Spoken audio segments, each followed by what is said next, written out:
عسلامة ومرحبا بكم في حلقة جديدة من التوجيه الجامعي التونسي. اليوم باش نحكيو على الدليل الجامعي لسنة 2024 باش نحاولوا أن نكتشفوه مع بعضنا ونحاولوا نفهموا بعض المعطيات اللي موجودة فيه. إذا هذا هو سيت orientation.tn اللي حكينا عليه في الفيديوهات اللي فاتت، وقلنا اللي السيت هذايا لازم ديما نتبعوه، هو السيت اللي باش نلقاو فيه المعطيات الكل. ولهنا نلقاو دليل التوجيه الجامعي 2024. دونك الدليل هذايا هو اللي باش نتصفحوه طيلة فترة التوجيه باش نلقاو الشعب اللي حشنا بها. دونك خلينا نبداو أول حاجة بالفهرس. دونك في فترة التوجيه نلقاو أيام إعلامية حول التوجيه الجامعي. بيان سور الأيام هذه نجم نلقاوها موجودة هنا.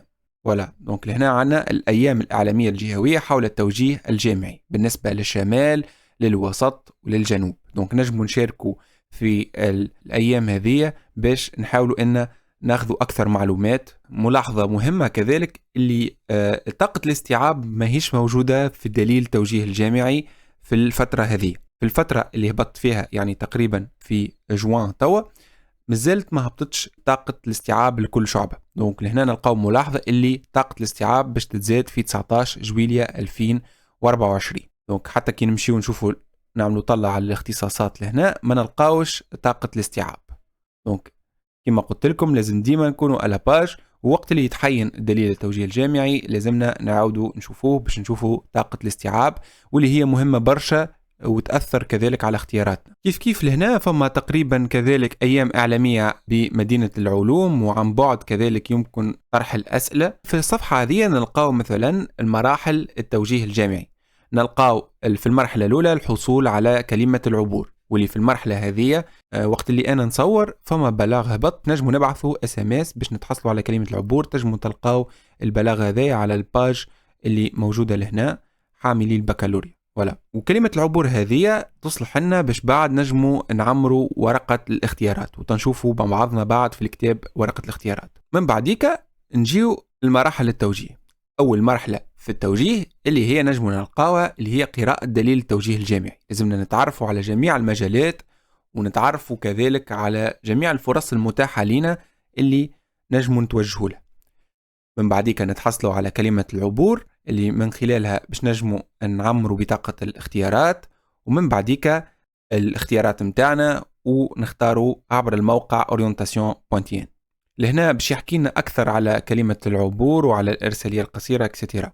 دونك لهنا لازمني ننوه كذلك اللي كلمة العبور راهي كأنك التوجيه متاعك هو الموت باس متاعك. يعني الموت باس هذه ما تتعطى لحد، لأنه بالموت باس هذه أي شخص ينجم يدخل باستعمال الرقم البكالوريا متاعك أو الرقم بطاقة التعريف متاعك، ينجم يدخل للموقع ويستعمل الموت باس هذه وينجم يعني يحط لك التوجيه هو أو يبدل لك حتى في التوجيه اللي انت حاطه. دونك الموت باس هذه ردوا بالكم تعطيوها لحتى حد، استحفظوا بها لرواحكم. من بعديك نتعداو للصفحة اللي بعدها واللي هي احتساب الصيغة الإجمالية الفورمول جينيرال. الفورمول هذه على حسب الشعبة، كل شعبة عندها الفورمول جينيرال متاعها، ولهنا نلقاو تفسير المصطلحات هذه اللي هي مثلا الموين متاع الباك، المعدل النهائي متاع البكالوريا مثلا.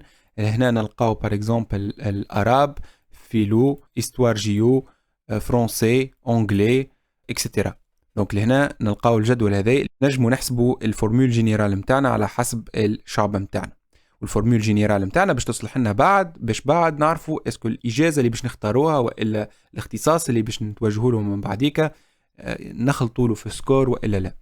وبيان سور الفورمول جينيرال ماهيش السكور النهائي، لانه كل اجازه بعد باش نلقاو عندها فورمول خاصه بها تقريبا. دونك بالنسبه للفورمول هذه نجموا نحسبوها من تو على حسب الاس ام اس نتاع الأعداد البكالوريا متاعنا، أو ننتظروا كذلك فورمول جينيرال نجموا نلقاوها على السيت ابتداء من 18 جويلية. نحطوا رقم البكالوريا، رقم بطاقة التعريف الوطنية، كلمة العبور اكسترا، ونتحصلوا على الفورمول جينيرال متاعنا والترتيب متاعنا كيف تقريبا الترتيب هذايا نجموا نتحصلوا عليه بالاس ام اس قبل الموعد هذا. قد ما تكون الفورمول جينيرال نتاعك اكبر، قد ما تكون عندك حظوظ اكثر انك تتقبل في الاختيار اللي باش تختاره. دوك لهنا نجيو ونشوفوا المجموع نقاط تي. كما قلت لكم كل شعبة عندها سكور متاعها. الفورمول جينيرال هي نجم نقولوا بارتي من السكور، او بارتي مهمة برشا من السكور، ولكن كذلك نجم نلقاو اجازات فيها صيغة معينة. الصيغة هذه تكون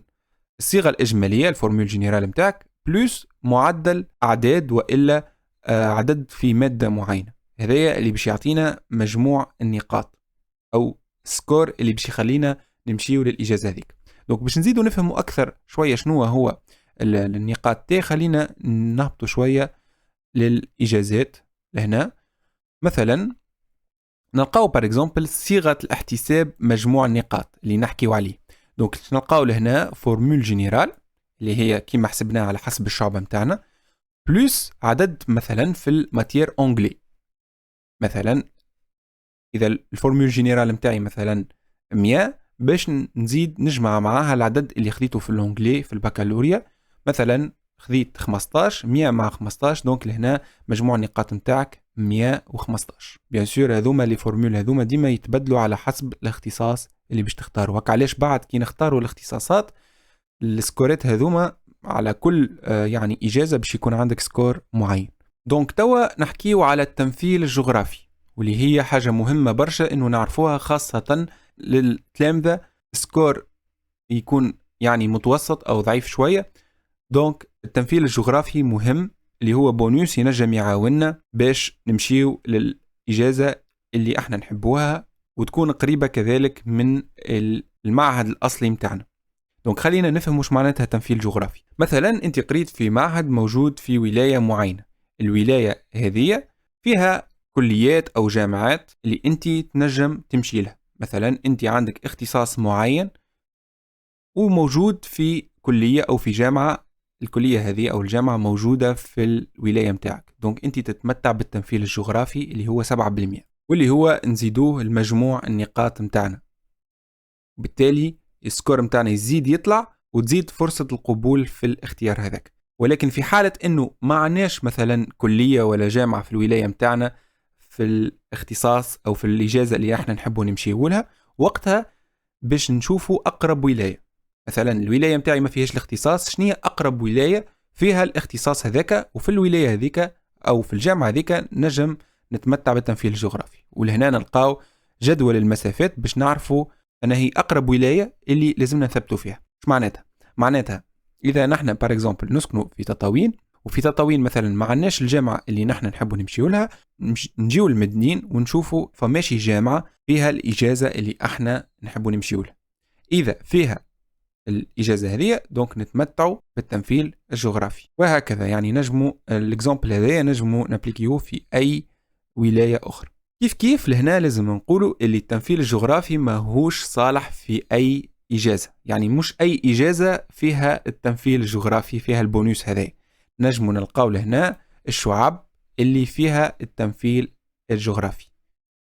بيان سور نلقاو فما مثلا شعب كيما الطب أو التعليم ما نلقاوش فيها التمثيل الجغرافي. دونك لهنا يكتب لنا تستثنى من التمثيل الجغرافي شعب الطب والمراحل التحضيرية، البريبا للدراسات الهندسية والإجازة في التربية والتعليم، وشعب الجامعية التي تدرس في مؤسسة جامعية واحدة في كامل تراب الجمهورية، أو التي تدرس في عدة مؤسسات تتركز في نفس الجهة.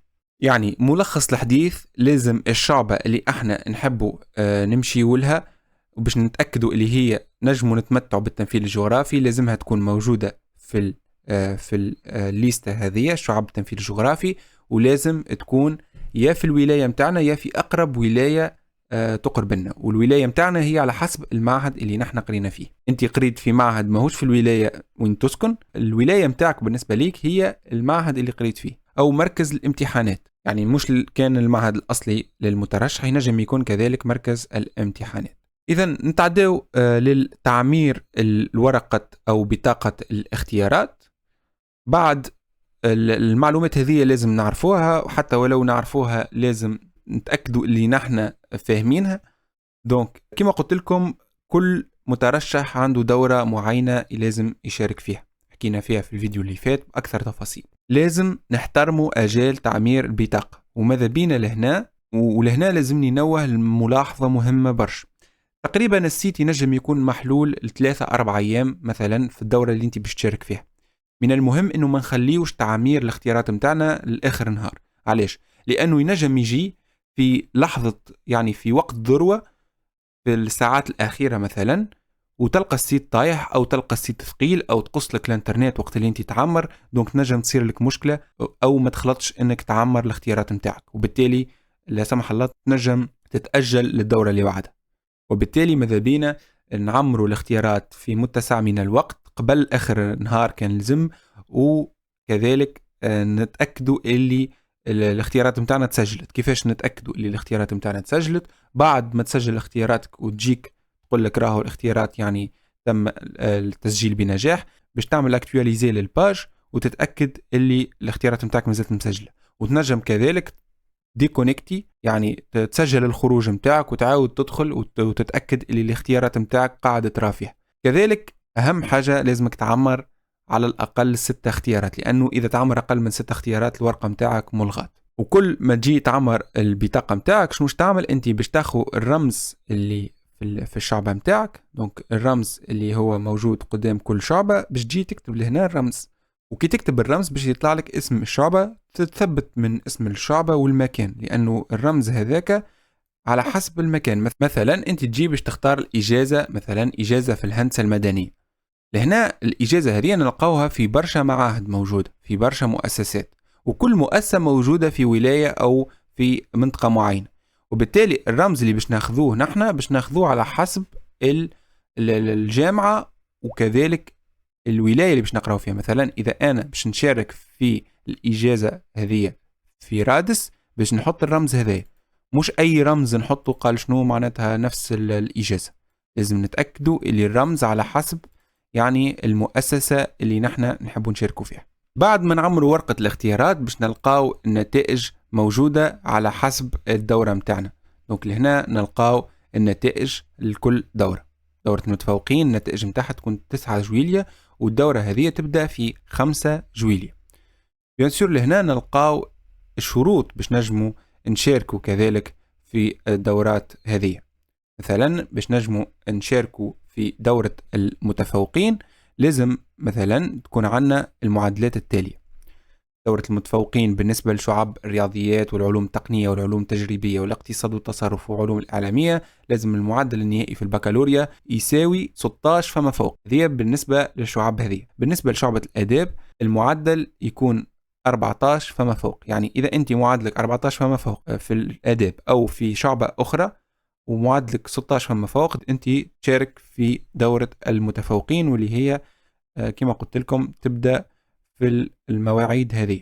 دونك دورة المتفوقين نجم نلقاوها لهنا من 5 إلى 7 جويلية. دونك إذا أنت ماكش من دورة المتفوقين يعني أنت من الدورة الرئيسية، ما يهمش إذا أنت مثلا ناجح في الباك برانسيبال وإلا كنترول، دونك أنت في الدورة الرئيسية اللي هي من 23 إلى 27 جويلية، والنتيجة تكون ابتداء من 2 أوت. بالنسبة للناس اللي ما تمش تعيينها في الدورة الرئيسية، يعني تأجلت للدورة النهائية أو ما شاركتش في الدورة الرئيسية، دونك هذوما التلامذة المعنيين بالدورة النهائية. يعني إذا أنت خذيت التوجيه متاعك أو التعيين متاعك في الدورة الرئيسية أو في دورة المتفوقين، الدورة النهائية ما تشاركش فيها. ولكن تقولي أنت إذا أنا نحب نعمل إعادة توجيه إكسترا، دونك فما دورة إعادة توجيه تنجم تشارك فيها من بعديك. كذلك لهنا نحكيو على الشعب اللي تتطلب اختبارات، كيما بار اكزامبل إجازة في التعليم.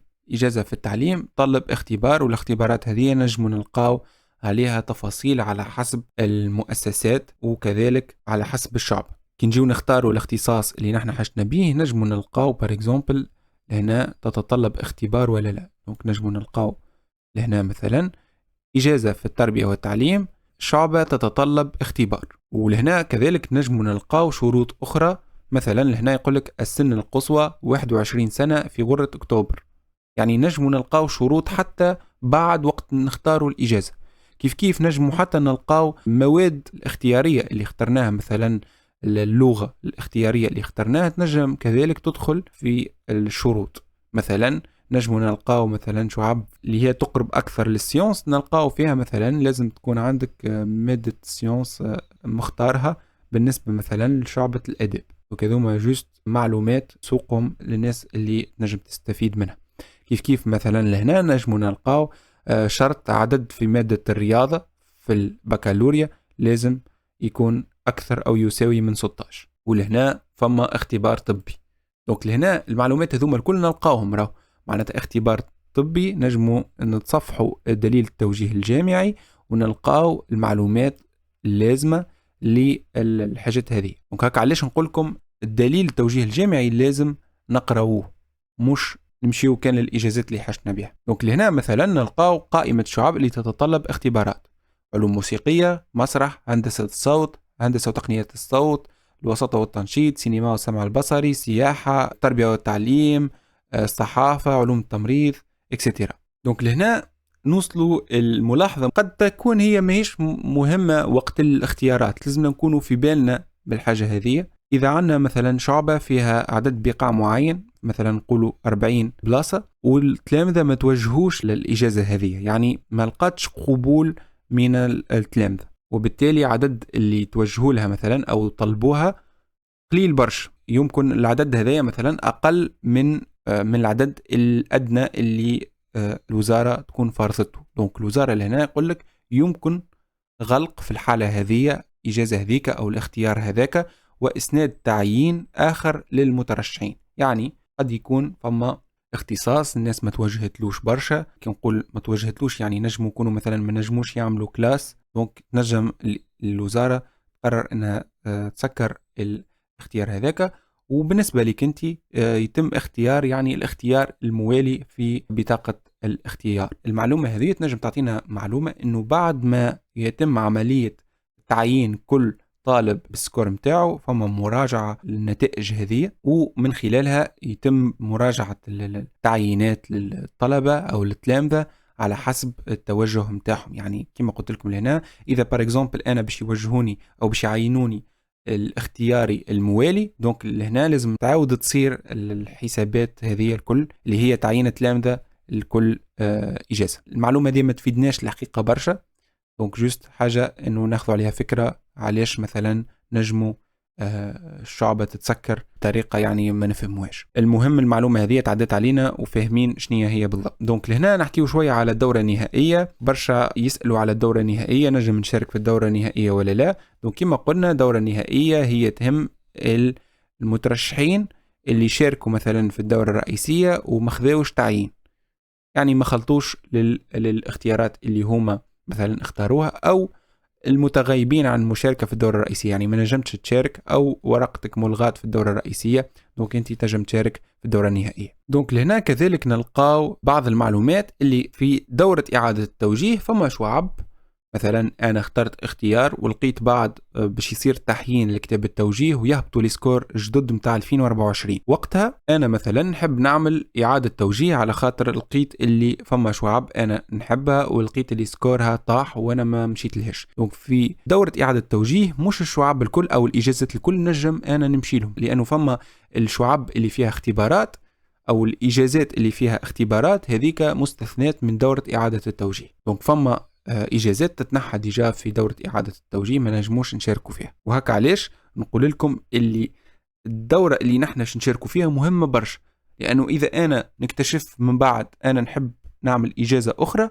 والإجازة هذه تطلع فيها اختبار، دونك ما نعرفش نجم نشارك فيها. لهنا نلقاو دورة إعادة التوجيه والشروط متاعها. دورة إعادة التوجيه هي دورة استثنائية، يعني مش الناس الكل باش تشارك في دورة إعادة التوجيه، بالعكس الناس اللي ما أحسنتش الاختيار أو لظروف صحية أو لأسباب اجتماعية أو أصحاب المواهب. دونك لهنا باش نجموا نشاركوا في دورة إعادة التوجيه لازمنا نختاروا يعني صنف واحد نشاركوا به. ايش معناتها إذا أنا مثلا جست لأني أنا اكتشفت أني غلطت في سكور ومانيش لأسباب صحية ولا لأسباب اجتماعية أو أنا عندي مواهب، دونك وقتها أنا باش نشارك لأسباب عادية. ولكن إذا أنا عندي بار اكزومبل أسباب اجتماعية أو أسباب صحية، دونك وقتها باش نشارك انا على حسب الصنف معين. مثلا عندي اسباب صحيه، دونك بيان سور باش نستدل بالاوراق والشهاده الطبيه اللازمه، وفما كذلك لهنا نلقاو ليانات نجموا ننزلوا عليهم باش نشوفوا شنو هما الوراق اللي لازم نحضروهم، لأنه في كل صنف لازم نستدلوا بالأوراق اللي لازمة باش نجموا نشاركوا بالصنف هذايا، خاصة بالنسبة لأسباب صحية اجتماعية وإلا أصحاب المواهب. بيان سور لهنا مثلا ما نجموش نشاركوا في جميع الشعب كالعادة. مثلا أصحاب المواهب نجموا نلقاو شعب معينة نجموا نشاركوا فيها، مثلا اختصاصات أو إجازات فنية، مثلا في الرسم اكسترا. دونك لهنا مثلا نلقاو اللي تستثنى الشعب التالية من إعادة التوجيه الجامعي لأسباب اجتماعية وصحية. ما نجموش مثلا في دورة إعادة التوجيه نشاركوا في شعب الطب والصيدلة وطب الأسنان اكسترا. ولهنا كيف نلقاو اللي بعد ما تطلع نتيجة إعادة التوجيه لازمنا نأكدوا التعيين متاعنا، ولازم نختاروا هي الإجازة اللي باش نمشيوا لها. خليني نزيد نفسر حاجة لهنا. مثلا أنا عملت إعادة توجيه، اخترت ديجا في الدورة الرئيسية اختيار معين، واخترت في دورة إعادة التوجيه اختيار ثاني. دونك أنا وقت اللي ندخل للسيت باش أكد التعيين متاعي باش يجيو قدامي زوز اختيارات هذه لازمني نختار اختيار منهم. يعني ما نجمش نكمل في التوجيه أو بعد باش نقرأ في زوز اختيارات. دونك لازمني وقتها نختار شنو التعيين اللي باش نمشي له. وكما يقول لك هنا في خلال 72 ساعة إذا أنا ما نأكدش شنو الاختيار اللي باش نختاره في الآخر بعد ما جات نتيجة إعادة التوجيه، بصفة آلية يتم اختيار التعيين اللي خذيته في إعادة التوجيه. دونك لهنا نجيو توا نحكيو على المجالات اللي باش نلقاوها في كتاب دليل التوجيه الجامعي، واللي في الآخر إذا باش نمشيو نكملوا في الجامعة باش نختاروا إجازة الاختصاص اللي باش نمشيو فيه من المجالات الموجودة هذه. أول حاجة نجموا نبدأ بها أنه نقراو الاختصاصات والإجازات الكل الموجودة في المجالات هذه، ونجموا نبدأ بعد عملية الإليميناسيون. وحكينا على العملية هذه كيفاش نجموا نختاروا الاختصاص متاعنا بطريقة الإليميناسيون، وتجموا تلقاو الفيديوهات هذه موجودة على القناة. ولكن في الآخر لازم ديما نكونوا واعيين بالمجالات هذه الكل، ولازم نعرفوا الاختصاصات الكل الموجودة. توا باش نبداو نلقاو الاختصاصات في كل مجال. دونك نحن ماناش باش نقعدوا نشوفوا الاختصاصات الكل، جوست باش نشوفوا بعض المعلومات الأخرى المهمة. مثلا لهنا نجموا نلقاو اكزامبل كيفاش نجموا نلتحقوا بدار المعلمين العليا.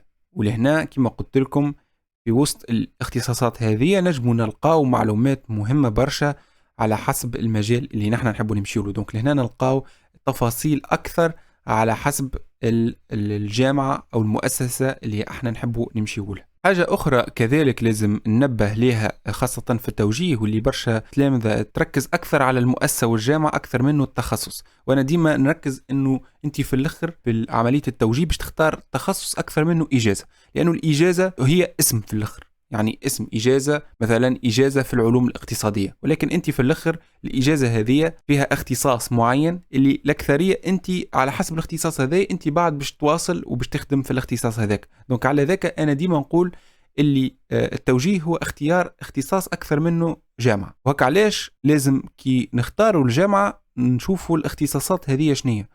يمكن نحن في أول عام مثلا في الجامعة نجموا ما نقراوش في الاختصاصات هذه، نقراو مثلا جذع مشترك، نقراو الناس الكل مع بعضنا، وبعد مثلا في سنة ثانية مثلا نجموا بار اكزومبل نتوجهوا للتخصصات. بيان سور الحاجة هذه على حسب المؤسسة، ولكن بعد باش نتوجهوا في الجامعة للاختصاصات هذه باش نلقاو رواحنا مثلا الاختصاصات هذه ما تعجبناش. لازم عملية التوجيه تكون مدروسة، لازم عندي فكرة على الاختصاصات الموجودة في الجامعة هذه أو في المؤسسة هذه، باش من بعديك في الدوزيام اني يعني على حسب المؤسسة نختار الاختصاص اللي أنا جيت على جاله. دونك مهم إنه تكون عنا فكرة على الاختصاصات. وهك علاش نحن نجموا نخيروا جامعة على جامعة ولا مؤسسة على مؤسسة على خاطر الاختصاص اللي موجود فيها. إذن نوصلوا توا نحكيو على الدراسات الهندسية، واللي هي كذلك مهمة جدا. الدراسات الهندسية تهم الشعب التقنية اللي نجموا نعملوا فيها سيكل انجينيور. دونك الشهادة الوطنية هي مدة الدراسة متاعها باش تكون يا 5 سنوات يا 6 سنوات، وهذا على حسب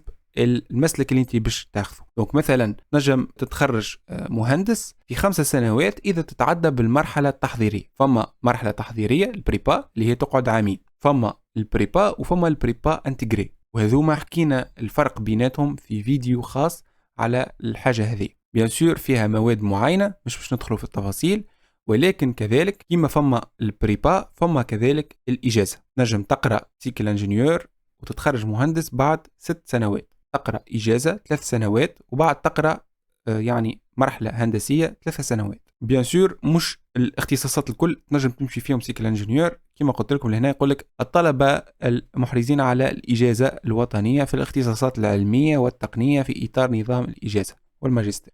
كيف هذه حكينا عليها في فيديو كامل، شنية هي المناظرة الخصوصية وكيفاش نقرأ إجازة وكيفاش نجم نشارك في المناظرة الخصوصية هذه.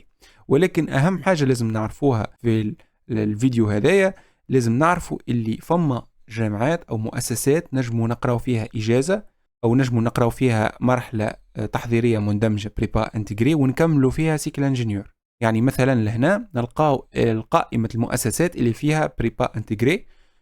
القائمة هذه يعني تقريبا 10 مدارس أو معاهد أو كليات، يعني تقريبا المؤسسات القائمة متاع المؤسسات هذه فيها بريبا انتجري، يعني أنت تقرأ فيها عامين بريبا وبعد تكمل سيكل انجينيور في نفس المدرسة أو المعهد. كيف كذلك نلقاو مؤسسات نجم تقرأ فيها إجازة وتكمل فيها سيكل انجينيور، يعني نجم تقعد على بلاصتك. مثلا قائمة المؤسسات هذه تنجم تقرأ فيها إجازة وبعد تكمل فيها مرحلة تكوين هندسي. وكذلك نجم أنت تعمل إجازة في مؤسسات أخرى، مش لابد في الستة مؤسسات هذوما، ومن بعديك تتعدى بالمناظرة الخصوصية كيف وتدخل للجامعات اللي فيها تكوين هندسي. دونك لهنا ندخل أكثر في التفاصيل، يعني ما نش ندخل فيها الحقيقة التفاصيل، ولكن على حسب الكلية اللي أنت تحب تمشي لها في البريبا انتجري. دونك باش تلقى لهنا أكثر معلومات على الاختصاصات الموجودة وكيفاش أنت تنجم بعد تتعدى للسيكل انجينيور. لهنا لازم نقول معلومة سريعة، اللي مش الناس الكل اللي تقرأ بريبا انتجري تتعدى للسيكل انجينيور. لهنا نجم نلقاو يقول لك اللي 80%، يعني كي تنجح في الدوزيام اني بريبا انتجري 80%، أو خليني نقول أحسن 80% بالمعادلات، يعني يرتبوا على حسب المعادلات أو حسب الأعداد، أحسن 80% باش يتعداو للسيكل انجينيور، وفي حدود 20% مش باش يكملوا في السيكل انجينيور، باش يرجعوا يقراوا إجازة. دونك لازم الكلام ده تكون في باله، اللي مش معناتها مشيت أنا مثلا بريبا انتجري معناتها 100% باش نكمل مرحلة هندسية. لا، فما 80% منهم فقط باش يكملوا في المرحلة الهندسية، و20 منهم بالمية باش يمشيوا للإجازة، يعني نجموا يكملوا مواصلة الدراسة بجامعة تونس المنار للحصول على إجازة وطنية. دونك لهنا جامعة تونس المنار على خاطر نحكيو على كلية العلوم بتونس، لكن في الجامعات الأخرى يعني باش تكمل تقرأ إجازة. وهك علاش نفهموا 20% هذوما باش ياخذوهم من الإجازة، يعني فما تلامذة باش تنجح من الإجازة باش تشارك في مناظرة خصوصية، وإلا تكون تقرأ ديجا في المعهد فيه مثلا بريبا انتجري وفيه كذلك سيكل انجينيور. دونك ينجموا يشاركوا اللي هما 20% باش ياخذوهم الطلبة هذوما. هنا كيف نلقاو مثلا المدرسة الوطنية للطب البيطري. دونك هنا كيف نلقاو أكثر معلومات دقيقة.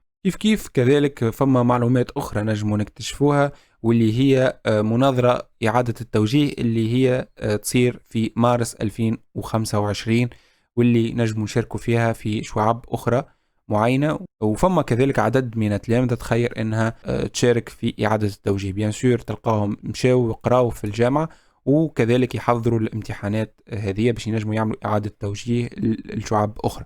يعني تنجموا تلقاو تفاصيل اكثر على المناظرة هذه وعلاش التلامذة يشاركوا فيها. بيان سور مازال بكري ان نحكيو على الخدمات الجامعية، ولكن كيف ماذا بينا تكون عندنا فكرة على خاصة الانسكريبسيون في الجامعة.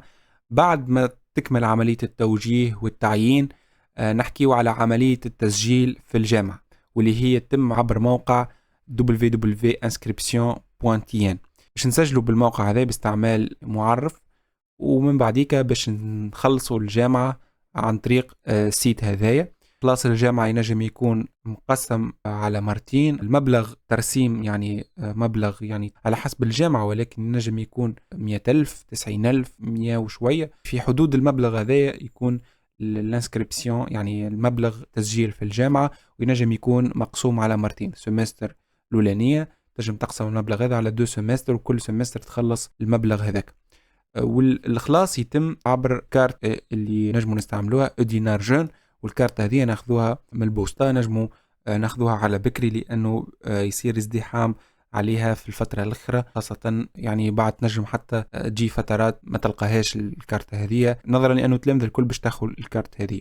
ولا دونك ماذا بيك أول فرصة تلقاها تحاول أنك تاخذ الكارت أودينار جون اللي هي باش تصلح لك برشا، باش تخلص بها الجامعة وتخلص بها كذلك المبيت إذا باش تشارك بعد في المبيت الجامعي. وكذلك تنجم تستعملها خاصة إذا تقرأ في ولاية بعيدة، دونك تنجم تبعث بها فلوس وتقبل بها فلوس. وكذلك بعد حتى كي تشارك في البورس تنجم يصبولك البورس في الكارتا أودينار جون. بيان سور المعلومات هذه كما قلت لكم مازال بكري برشا عليها، ولكن تنجموا تاخذوا عليها فكرة، خاصة إذا أنت حددت الاختيارات متاعك. دونك تنجم تلوش كذلك السكن الجامعي مهم برشا. مثلا نجم بار اكزومبل ناخذ فكره على الجامعه اللي انا باش نتعين فيها وين باش يسكنوني او وين ينجموا يسكنوني. الحقيقه ما تنجمش تعرف وين بالضبط، لانه تنجم تلقى اكثر من فويه يعني قريب من الجامعه متاعك وينجم تسكن في فويه منهم. دونك تنجم تاخذ فكره على اللي فويه اللي موجودين قراب من الجامعه متاعك، وتنجم تعرف قداش يبعدوا، وتعرف يعني اذا باش تستعمل نقل تشارك في نقل، تعمل ابونمون اكسيتيرا. دونك مهم كذلك ناخذ معلومات على الحاجات هذه لانها تدخل كذلك في الاختيارات. كيف ما نجموش نحكيو كان على الجامعات، كذلك فما افاق اخرى لحمل شهاده البكالوريا. نحكيو على الاكاديميه عروض التكوين في التعليم العالي العسكري، وكذلك نحكيو على المؤسسات الخاصة اللي هي تكون يعني بمبالغ مالية. كل شخص وظروفه، اللي يحب يقرأ في الخاص وإلا اللي يحب اختصاص ما نجمش يقرأ في العمومي أو ما يحبش يبعد برشا في الولاية. دونك كل شخص عنده اختياراته الخاصة به. كيف فما جامعة تونس الافتراضية وكذلك عروض التكوين المهني في المستوى التقني سامي. يعني ما ننساوش انه فما كذلك عروض في التكوين المهني للأشخاص يعني اللي ما يحبوش يكملوا يقرأوا في الجامعة ويحبوا يكملوا في التكوين المهني. دونك نخرج يعني مستوى تقني سامي. بالنسبة للتكوين في التعليم العالي العسكري نجم ناخذ بعض التفاصيل من الدليل التوجيه الجامعي، وكذلك نجم نزيدوا نسألوا. حقيقة أنا ما عنديش معلومات على التكوين في التعليم العسكري، ولكن نجموا كذلك نلوجوا أكثر على تفاصيل. بالنسبة للمؤسسات الخاصة ماذا بينا المؤسسة الخاصة اللي باش نشاركوا فيها تكون يعني مرخص لها من قبل الوزارة للسنة الجامعية اللي نحن فيها. علاش؟ لأنه بعد أنت باش تتحصل على شهادة من المؤسسة الخاصة هذه، ولازمها تكون يعني مرخص لها ومعترف بها الشهادة. بالنسبة لجامعة تونس الافتراضية اللي هي تنجم تقرأ عن بعد وتنجم تتحصل على شهادة في الماجستير عن بعد، تلقاو أكثر تفاصيل يعني في الروابط هذه. بالنسبة لعروض التكوين المهني نجم نلقاوها موجودة من الرابط هذا. نجم نلقاو العروض التكوين المهني اللي متاحة على حسب السنة اللي نحن نشاركوا فيها. ولا دونك هكا نكونوا خذينا فكرة على التوجيه الجامعي لسنة 2024. تقريبا حاولنا أن نلخصوا وندوروا دليل التوجيه الجامعي الكل، ولكن هذا ما يمنعش أنه مازال لازم نعاودوا نقرأوه، نركزوا أكثر في المعلومات ونفهموا شنية الاختصاصات اللي نحن نحبوا نمشيوا لها. وما تنساوش أنه ديما تتبعوا المستجدات والباج فيسبوك متاع الوزارة باش تلقاو آخر المستجدات والبلاغات. دونك إن شاء الله تكونوا استفدتوا من الفيديو هذايا، ونراكم في فيديو جديد إن شاء الله. بسلامة.